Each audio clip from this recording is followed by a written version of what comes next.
This is Popdust Presents, and I'd like to welcome you. We have a very special guest, Craig Wedren. Thank you for joining us on Popdust Presents. Yeah. Now, I have to say this is very special for me because I grew up listening to Craig, in high school and in college with his band Shudder to Think. Yep. So, this guy's got a long musical history. He's done TV soundtrack scores, stuff that you know you've heard, but you didn't know it was him. So, welcome. Can you tell me what you have currently going on? I know you got a new album. Yeah, just put out a new album called Adult Desire. Nice. And an accompanying immersive VR video app that goes with it. Yeah.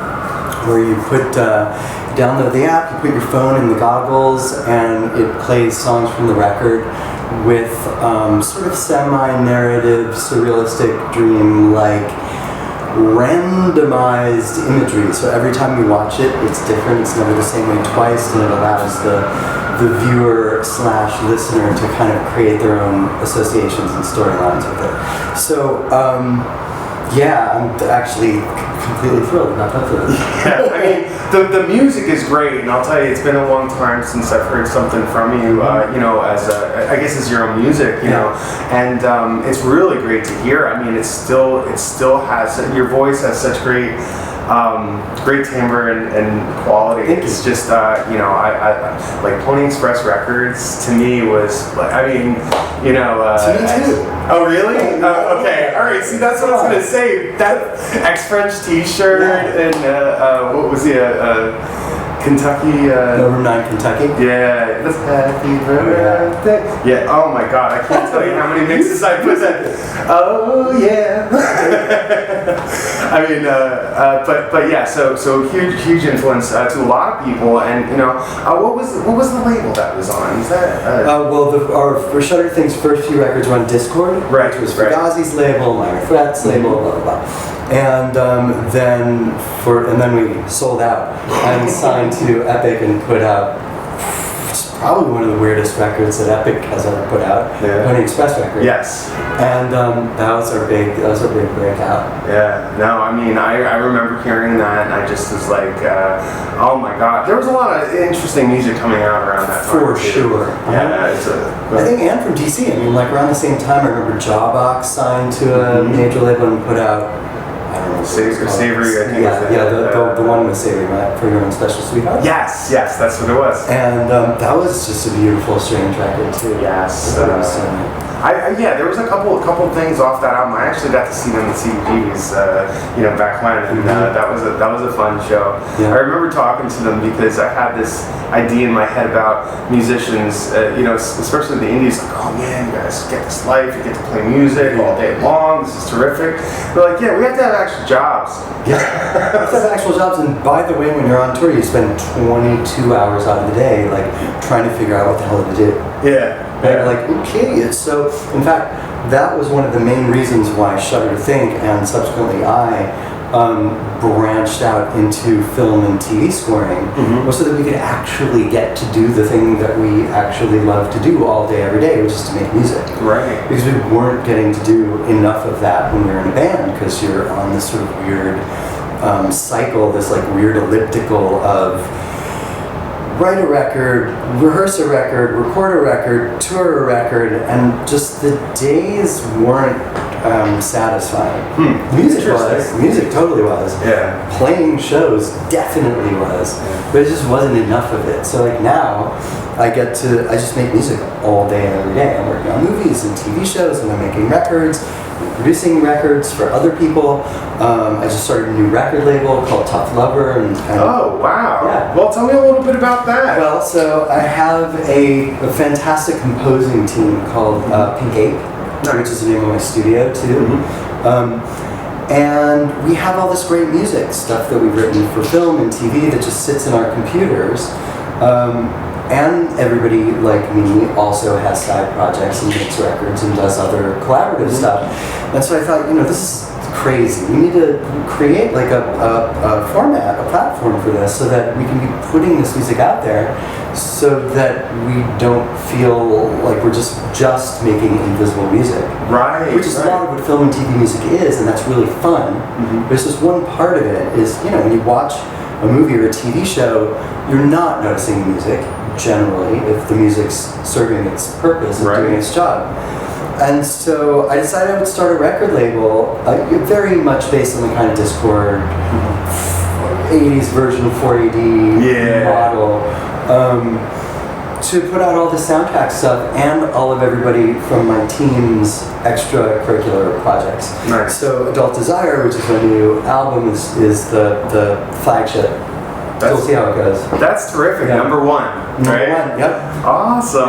TL1. Yeah. Speaking of DC, I really love Teen Beat. I don't know if you remember that. I don't know what ever happened to those guys, but listen, that sounds really cool because I know one of the things you did, and granted, there's a lot of stuff. There's Wet Hot American Summer. Wet Hot American Summer is recent. The TV show Glow. Glow, really? You did that too, huh? Just starting to get into season 2 of that, which I'm so excited about. Wow. And what other stuff? I've been doing some movies. Just finished a new movie that David Wayne, one of the creators of Wet Hot American Summer, made, which is a biopic about National Lampoon magazine called A Futile Stupid Gesture. That sounds good. It's going to be awesome. And that's coming out on Netflix, I think, at the end of January. And then a lot of stuff. Fresh Off the Boat, for the family. Yeah. You know what also was another one was, what was one of the original one, not the original ones, School of Rock. Oh yeah. Now, what role did you actually play in School of Rock? Well, I composed the score. There's not that much score. It's just there are a handful of sort of instrumental rock background music score pieces because there's no orchestra or anything. And I wrote the evil band. Okay, what's the band called? I can't remember. The band that kicks Jack Black out. Yeah. Right? That then goes against Jack Black and the kids. Yeah. In the Battle of the Bands, in the finale. I wrote the evil band's power ballad. That's awesome. Heal Me, I'm Heartsick is what it's called. Yeah, I got a call from a music soup friend of mine, a music supervisor named Randy Poster on that, and he was like, dude, you want to write some really badass fun rock score and maybe a hair metal ballad? I think the way it was pitched was at the time, because it was, how long ago was it? 15? I don't know, a long time ago. I don't know. That's too long. And he was like, something Creed-like. And I said, well, that's a can do, friend. Sure. A lot of No, I actually thought the music in that was great. I loved what it was about.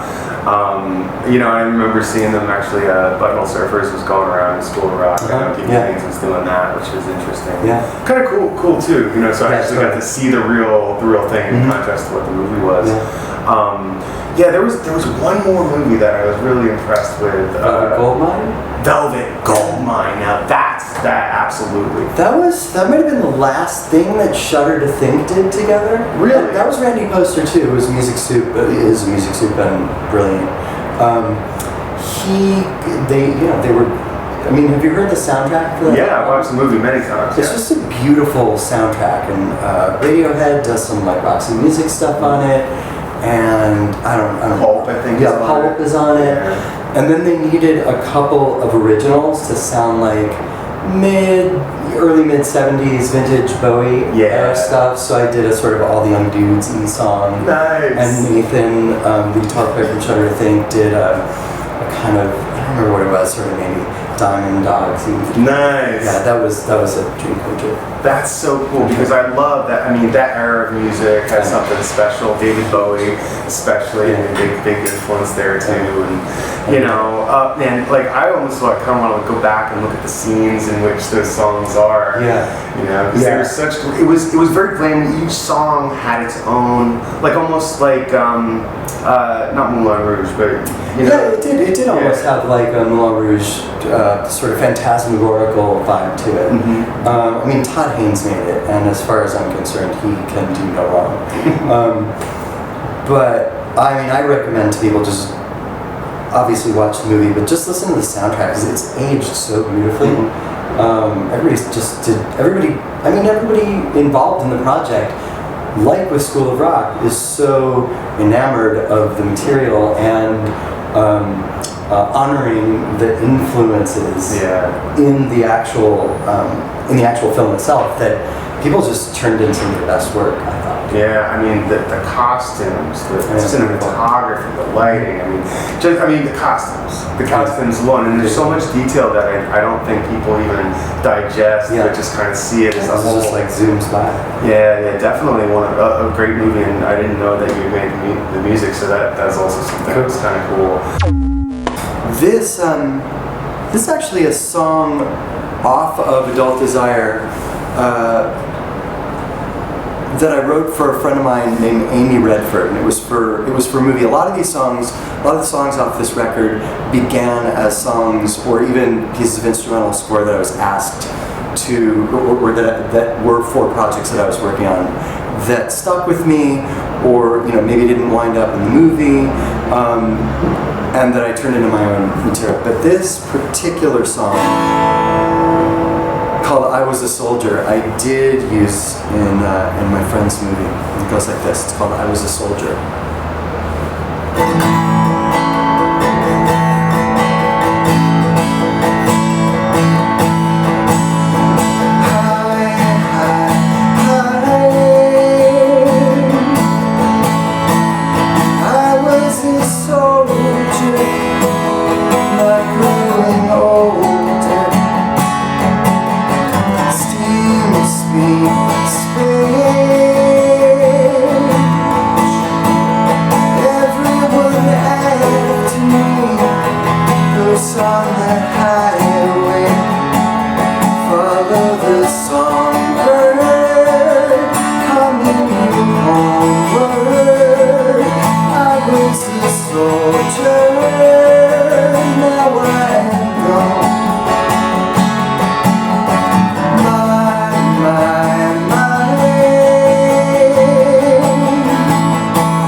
I saw that was described as like this David Lynch cinematic kind of a vibe to go with. Like, I don't know if that's like visually or was that auditory kind of a headset? Well, so I created this VR app Right. that I was Okay. Which talking about. you got to show people how it. I will. Yeah. To go along with the record, I mean, everything I do at this point is sort of a fusion of sound and image, and increasingly I'm finding that even to pretend to separate the two just doesn't work for me. When I'm working on music, I'm picturing pictures. When I'm working with picture, I'm thinking about my record. When I'm writing to, a movie or a film, I'm thinking about, can this be used on one of my records?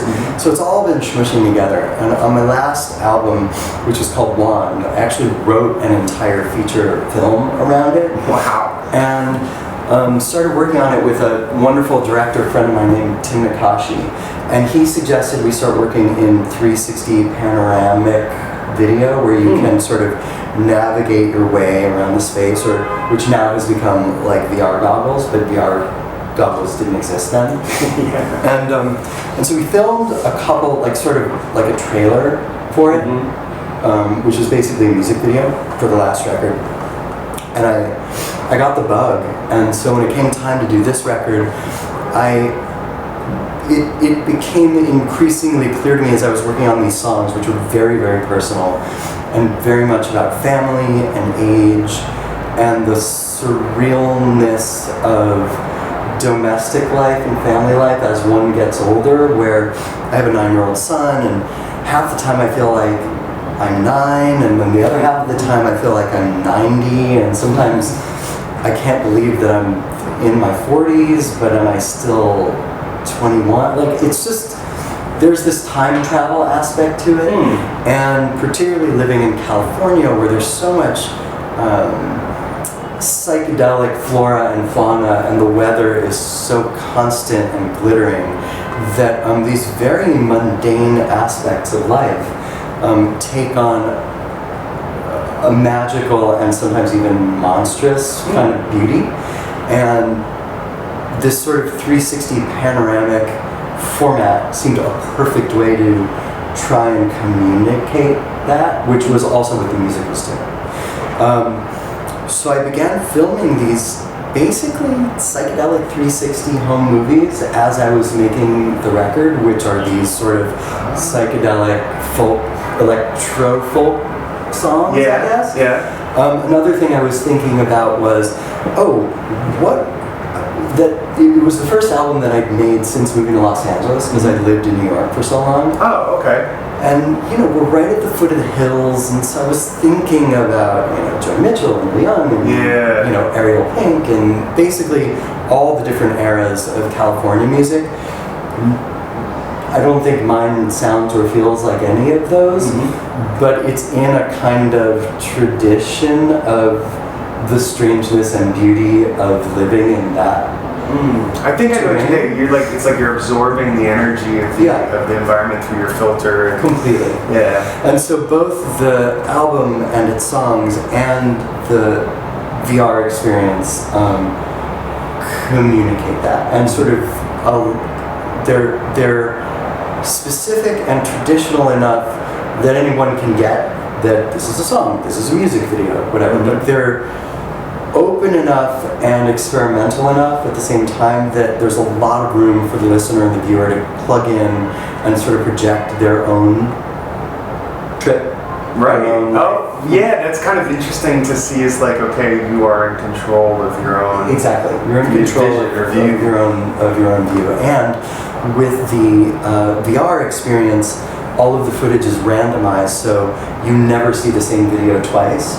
So it's always in a different order, which creates interesting new connections between the music and the image every time the viewer watches and listens. It's interesting. To me, that's very appealing as somebody who's interested from an artistic perspective. What I do find interesting is that people really resonate with repetition too. Like randomized repetition is sort of an interesting thing, because it's like you hear a song, the more you hear it, the more you like it, if you like it, and it just has this memory recall that just for the rest of your life. Oh, for sure. With the randomization, it's a fixed batch of footage, so you'll see bits of things you've seen before. They're just suddenly in different places. Right. So you're like, wait, didn't I just see that? Like in the other song last time I watched it? But because it it's because it's randomized and because it's 360. You catch yourself spinning around, sort of trying to check and see if it's the same one that you saw before. Right? Because you might be facing a different direction. Or the words might be different places. Exactly, their lyrics too. That was really cool about your. I did get to check this out a little bit before. So, I did get a little bit of it. Hopefully, show them the box. I heard the goggles. A little. So how do people get this? So you can order Adult Desire VR goggles off of rustedwave.com. Rustedwave.com. Okay. They also sell my t-shirts and vinyl. But so you get your goggles and I don't have a phone. But you basically. I don't have one either. There's one. So you take your phone and you download the app. It's free. What's the app called again? It's called Adult Desire 360. But you can also just type in Craig Wedren, and it's the only thing that'll show up in the App Store. So you download the app, you take your goggles. You don't have to use goggles, but it's much more overwhelming in an awesome way if you do. You open the app, Adult Desire 360. You choose whether you want to do it in full screen mode. That's if you don't have goggles, and then you can just swipe with your finger around your phone to experience it. Or you click Goggle View, which is preferable. Put in some headphones so you can listen to the music as well. You pop the phone into your goggles, and then you'll see a white dot and a bunch of song titles. You aim the white dot on whichever song you want to listen to, and the white dot turns green, and then a video will start playing. And then as you start seeing the video, you can look everywhere around. You'll see lyrics, fragments of lyrics showing up randomly. You'll see my family, my wife gardening, but from the vantage point of inside of like a cactus in our backyard. So the fronds of the cactus feel, it's almost like a bug's life. Yeah. Where to a bug, a blade of grass is 1,000 feet tall. With this 360 camera, I was able to get inside of everything. Wow, that's really cool. Yeah. I've seen those 360 cameras, and I mean, like one thing that I try to create, because this is a live experience, with Facebook Live. One thing I want to get involved with the VR cameras is creating a live experience, and not to replace the live experience for certain, because there's no way to really do that. But for somebody who's in China, they want to see a concert in New York or Paris or wherever, you can be transported there in a 360 environment and have avatars of friends that are in Italy. Oh my God, that would be incredible. That's where my head is at, like sort of in music, television. Okay, here's my concept. I'm pitching it to you. And you all right. Okay. So while you were saying that, and probably just being Midtown, TV Party. Did you ever see TV Party? No, I haven't. Okay, you have to watch TV Party. What was the guy's name who did it? He was a sort of like downtown doyen, hipster, mid-late 70s guy. And he had a cable access show before that kind of thing existed. Oh, okay. It was like a sort of a post-Warhol-y thing. Yeah. Where a lot of CBGB musicians and, Basquiat and Warhol types would just come hang out. It was sort of like a Playboy After Dark type thing. But of the downtown crowd. And to be able to reboot TV Party in VR with people from all over the world, there's my pitch. That's to me, that sounds really awesome, because to me 120 minutes to me was the best show, like for my genre of music, was one of the best, and it came out real late at night. You got to see the best music. I mean, so many great artists that you didn't even know. And I love that aspect of MTV at that point in time, where it was just discovery, a wonderful curated, and it was like relevant to what was actually happening. Zines, all of these, I have an idea for a zine that basically you can. It's part of your email that you get with your monthly email list, and instead of it being, the full-on thing, it's actually half a piece of paper. So, when you print it out, 8.5 by 11, you can fold it over and staple it like that. That's awesome. Yeah, it's a zine, but it's something that you could look at as a PDF. You could peel the pages or print it out yourself. You have like a little kid thing. Yeah, and you can have a separate page here, add here. You know what I mean? So it's like something like that. You can send it. But like there's so many different little ideas that kind of translate from the old to the new that because we experienced how cool, like the radio station, all of the shows that went along with that. It was so cool just to be a fly on the wall or involved in whatever way. I mean, but even like this, it's some strange new version of Laser Floyd, right? Yeah, it's the laser shit. Hey, we're going to planetarium. Yeah, it's basically like your own personal planetarium. Well, it's a trip. Like in a sense, it is like this VR trip too. And I like that the pictures are real. It's not some like doctored images. It has a very real. I think that's something people like to see. Yeah. There's too much.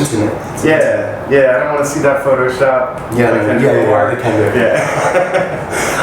Well, listen. You have another song for us, right? And then I want us to play. Actually, I want us to play. You guys got to check this out. Now, do you buy the album or like? So the album's just available like any album. Right. It's on all streaming platforms, just as a regular record. You can get the vinyl again through rustedwave.com or discorddirect.com. It'll probably be in stores, trickle out into stores, but the app is solely at the App Store. Again, it's free. You download it. It's the first version of it only has 3 songs, but we're going to do subsequent probably 3 installations throughout the year with new footage, new songs. Wow. And so it'll become a world. That's very interesting in terms of the way people consume music. It's very original. And then also, we're playing with ways to feed like just enough narrative in there so that people can kind of make up their own idea of what the story is. I'm a wolf, you are the moon. And this is one of those songs that I originally wrote for TV show, but that it was actually, you can hear it in Wet Hot American Summer, first day of camp.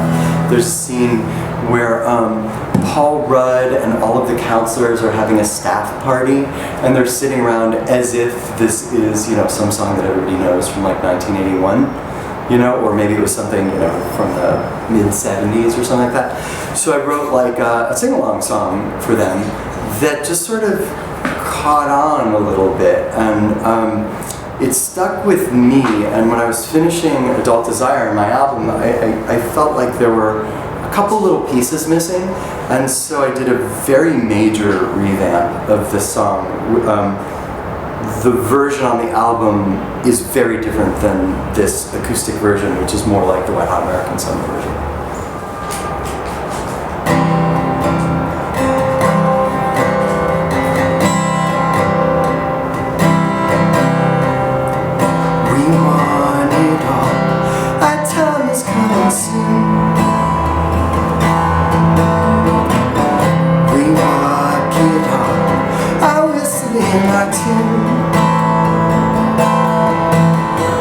Thunder in our hands, flowers in our bed, I saw you. Ooh, you lamb of wood. Oh, we out in the wood. And you are the moon.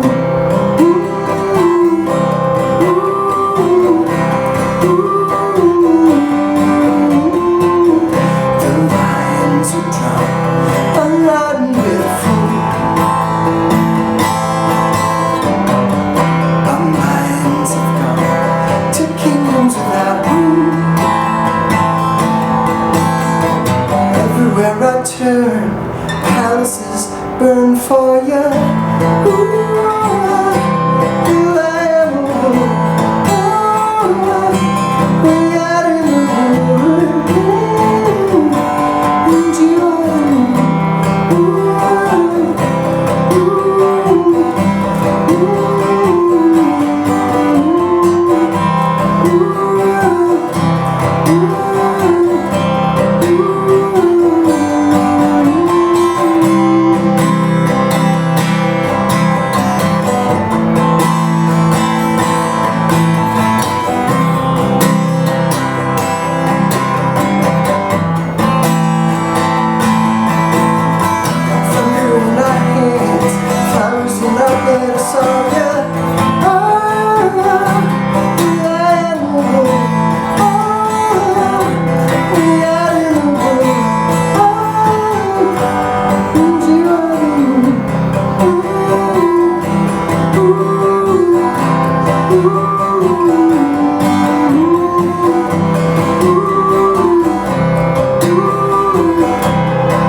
You are the moon. I'm sitting here watching you. I'm like, man, I can't believe you're here in front of me. You know, it's like, you know, I don't really geek out too much because it's like, but you know, because it's like you hit me at that point in time. I get it. And you know, it's the reason I still am part of music today. You know, Amazing. Yeah, that makes me feel really good. Absolutely. Like you and Frank Black, man. Yeah, Greg Graffin too. I love Greg Graffin from Baton Rouge. Oh yeah. Yeah. But yeah, his lyrics are great too. So I mean, I'm like, you know, one of my favorite songs is like we're talking about Ex-French T-shirt. Gotta listen to Ex-French T-shirt. Definitely one of my favorites. And that. Here a second. Yeah. That's it. How's it go? Say what? You move really fast. I saw you screaming at the top floor. Big window crash. I'm deaf, so would you have to do that for him? Giving it up, you're too little for out. You can't return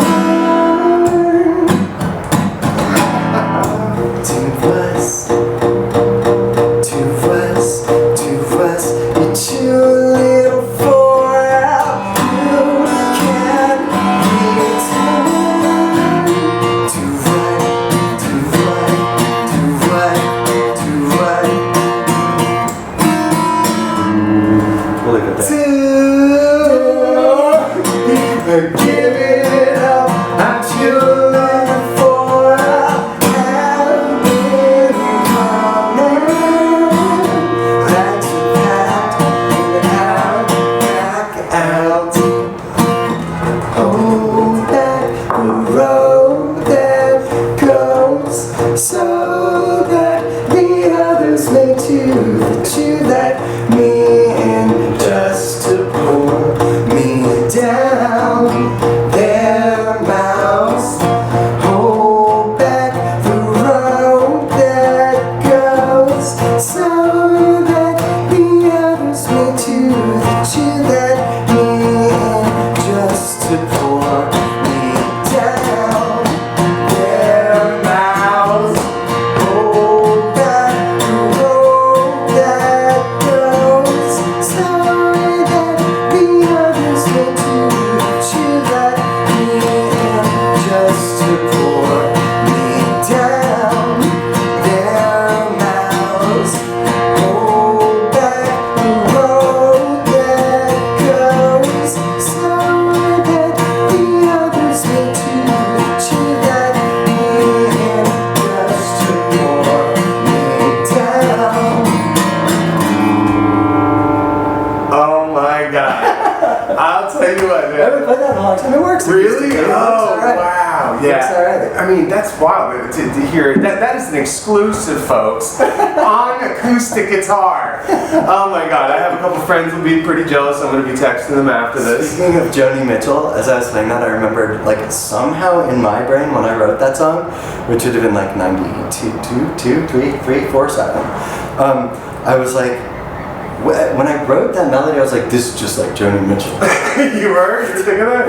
Wow. Wow, that thing, it just like is that hypnotized me, man. It's seriously Good. So listen, I can't. Well, one, I gotta get your app. I gotta download your app because it's Adult Desire. Adult Desire. Adult Desire 360 because it's the coolest thing I've ever heard in terms of a music video / accompaniment to an album. Which, who knows? Maybe this could be the new trend for people. I mean, it's really fun to do. Yeah. Well, listen, folks. This has been Popdust Presents, and I want to extend a very special thanks to Craig. Thank you. Listen, I hope we can have you back sometime. Give us an update on all the movies and the people that you're meeting, the adventures you have. Okay, thank you again. This has been Popdust Presents, and we'll see you next time. Bye.